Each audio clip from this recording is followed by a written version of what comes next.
Halo Sobat Budidaya, di sini perkenalkan nama saya Rizky Mukmina Mansur dari program studi budidaya perairan. Saya akan menyampaikan hasil dari review jurnal yang telah diberikan oleh dosen pengampu kami, Ibu Yusdarifa Ekayanti SPIMS.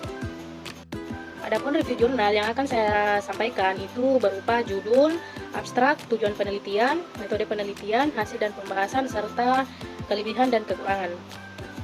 Yang pertama adalah judul. Judulnya itu pengaruh jarak tanam yang berbeda terhadap pertumbuhan rumput laut Tolerpa racemosa. Yang kedua, pada bagian abstrak ini penulis menjelaskan terkait potensi yang bagus untuk dikembangkan, yaitu rumput laut Tolerpa racemosa. Penulis juga sudah menuliskan hasil dari pertumbuhan harian dan pertumbuhan mutlak. Kemudian yang ketiga itu tujuan penelitian. Penulis sudah menuliskan bahwa pada tujuan penelitian ini ingin mengetahui pengaruh jarak tanam dan jarak tanam yang baik terhadap Tolerpa racemosa yang dibudidayakan dengan metode longline menggunakan kantong jaring. Yang keempat, metode penelitian. Pada metode penelitian ini menggunakan rancangan acak kelompok atau biasa disebut dengan RAK yang terdiri dari 3 perlakuan dan 3 ulangan. Nah, pada perlakuan A itu dengan jarak tanam 20 cm, perlakuan B dengan jarak tanam 40 cm, dan perlakuan C dengan jarak tanam 60 cm.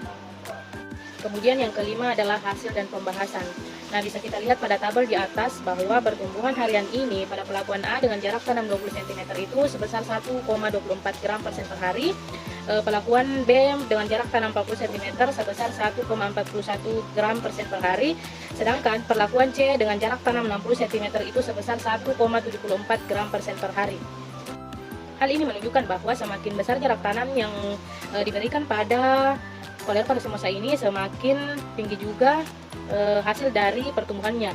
Begitupun dengan sebaliknya, karena semakin besar jarak tanam, maka asupan nutrisi dan sirkulasi udara yang cukup baik.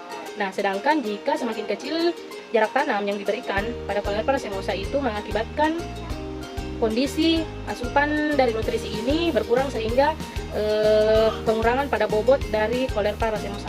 Kita lihat pada tabel dari pertumbuhan mutlak, pada perlakuan C dengan jarak tanam 20 cm itu sebesar 41,72 gram, perlakuan C dengan jarak tanam 40 cm itu sebesar 50,08 gram, sedangkan perlakuan C dengan jarak tanam 60 cm itu sebesar 67,15 gram. Hal ini menunjukkan bahwa pada perlakuan mutlak Tolerpa racemosa tertinggi diperoleh oleh perlakuan C, yakni 67,15 gram. Jadi kesimpulannya bahwa dengan jarak tanam yang terlalu dekat dapat mengakibatkan terlambatnya pertumbuhan seperti pada perlakuan A dan B.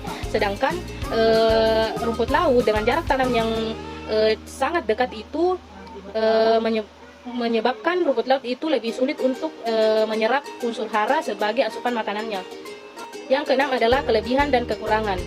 Menurut saya, kelebihan dari jurnal ini itu penulis menjelaskan secara lengkap pada abstrak, sedangkan pada kekurangannya pada bagian metode penelitian yang dimana hasil dari analisis kandungan nutrisi itu tidak mudah dimengerti karena tidak dicantumkannya keterangan pada sampel.